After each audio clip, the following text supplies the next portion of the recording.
नमस्कार मंडळी, श्री स्वामी समर्थ। यावर्षी मकर संक्रांती आणि एकादशी एकाच दिवशी आल्यामुळे महिलांच्या मनामध्ये बरेच प्रश्न आहेत की संक्रांती दिवशी नैवेद्य काय बनवायचा किंवा उपवास करावा का। तर त्याच प्रश्नांची उत्तरे आज आपण या व्हिडिओमध्ये पाहणार आहोत। 2026 मध्ये येणाऱ्या मकर संक्रांतीच्या तुम्हा सर्वांना खूप खूप शुभेच्छा। 2026 मध्ये येणारी मकर संक्रांती ही 14 जानेवारीला बुधवारी साजरी होणार आहे। 13 तारखेला भोगी असणार आहे आणि 14 जानेवारीला मकर संक्रांती आहे। 15 जानेवारीला किंक्रांत असणार आहे। या मकर संक्रांतीच्या दिवशी षटतिला एकादशी आलेली आहे। तर बऱ्याच जणांना प्रश्न पडलेला असेल की आता या दिवशी एकादशीचं व्रत करावं का, केलं तर ते कसं करावं। त्याचसोबत बघा, या मकर संक्रांतीच्या दिवशी सुवासिनी महिला व्रत करत असतात, ते देखील आपण कसं करावं। देवांना नैवेद्य दाखवावा का, एकादशी आहे म्हटल्यावर सुवासिनी महिलांनी कोणते नियम पाळायचे आहेत, याविषयीची संपूर्ण माहिती आपण या व्हिडिओमध्ये पाहणार आहोत। त्यामुळे हा व्हिडिओ कुठेही स्किप न करता शेवटपर्यंत नक्की पहा, म्हणजे तुम्हाला याविषयीची संपूर्ण माहिती मिळून जाईल। नवीन वर्ष चालू झाले की पहिला सण येतो तो म्हणजे मकर संक्रांत। सुवासिनी महिलांसाठी अतिशय महत्त्वाचा आणि आपल्या हिंदू धर्मामध्ये सुद्धा या मकर संक्रांती सणाला विशेष असं महत्त्व दिलं जातं।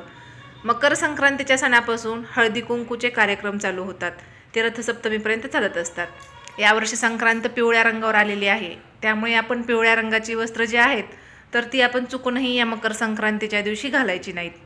3 दिवस तरी किमान पिवळा रंग तुम्ही वर्ज करायचा आहे। संक्रांत पिवळ्या रंगावर आल्यामुळे आपल्याला या दिवशी पिवळ्या रंगाच्या बांगड्या सुद्धा घालायच्या नाहीत। आपण चुकूनही या दिवशी पिवळा रंग घालायचा नाही। तर आपण हळदी कुंकू लावू शकतो का, तर हळदी कुंकू लावायला काही हरकत नाही। हळदी कुंकू हे आपण संक्रांती दिवशी लावू शकतो। मकर संक्रांतीच्या दिवशी षटतिला एकादशी आहे, तर ती 14 तारखेला आलेली आहे।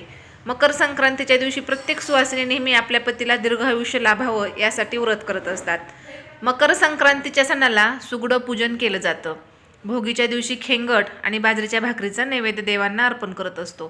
त्यानंतर बघा, दुसऱ्या दिवशी एकादशी आलेली आहे, तर या दिवशी आपल्याला नेहमीप्रमाणे जे व्रत आहे तर ते आपल्याला करायचं आहे।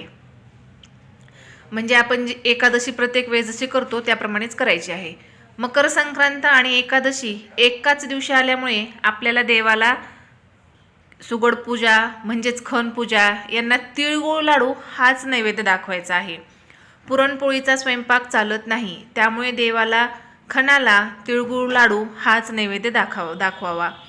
तीळ हे विष्णूंचे प्रिय आहेत, त्यामुळे आपण तिळगुळ लाडू दाखवू शकतो। आणि दुसऱ्या दिवशी किंक्रांतीला तुम्ही पुरणपोळीचा स्वयंपाक करून खणाला देवाला दाखवू शकता। तसेच रथसप्तमीला आपण धाकली संक्रांत म्हणतो, त्या दिवशी पुरणपोळीचा स्वयंपाक करून देवाला दाखवून खणाला दाखवा।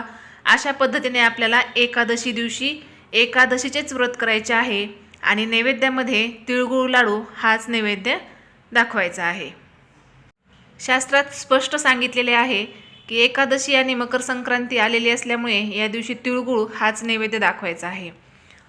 एकादशीचे व्रत कसे करावे, ज्यांना एकादशी आहे त्यांनी दिवसभर उपवास करायचा आहे। तुम्ही फळं, साबुदाणा खिचडी किंवा जे आपण उपवासाला खातो तेच खायचं आहे। सायंकाळीच्या वेळेला हे खायचं आहे। जे आपण अन्नपदार्थ खातो तर ते खायचे नाही आहेत, त्यांनी उपवास करायचा आहे आणि दुसऱ्या दिवशी जेवण करून हा उपवास सोडायचा आहे। एकादशीवाल्यांनी एकादशी मोडायची नाही, जे आपण पूर्वीपासून एकादशी करत आलेलो आहोत त्याप्रमाणेच एकादशी करायची आहे। आणि ज्यांना एकादशी नाही त्यांनी एक टाईम जेवायचं आहे, उपवास करून एक वेळेस जेवायचं आहे आणि आपण अन्नपदार्थ खाऊ शकतो। तर असा हा आपल्याला पूर्ण उपवास करायचा आहे। आपल्या मनामध्ये कोणतीही शंका न आणता जे एकादशी करत आहेत त्यांनी एकादशीचंच व्रत करायचं आहे आणि ज्यांना एकादशी नाही त्यांनी एक वेळेस जेवण करून उपवास करायचा आहे। तर अशा पद्धतीने आपल्याला मकर संक्रांती आणि एकादशी हे दोन्ही एका दिवशीच करायचे आहेत। डोक्यामध्ये कसलीही शंका न आणता, कोणाचं न ऐकता आपली एकादशी मोडू नका। देवाची भक्ती श्रद्धा ही मनापासून केलेली असते, त्यामुळे श्रद्धेचं फळ आपल्याला हे मिळतंच। पूर्वीपासून आपण जे काही नियम धर्म करत आलेलो आहोत तर तेच आपल्याला करायचे आहेत।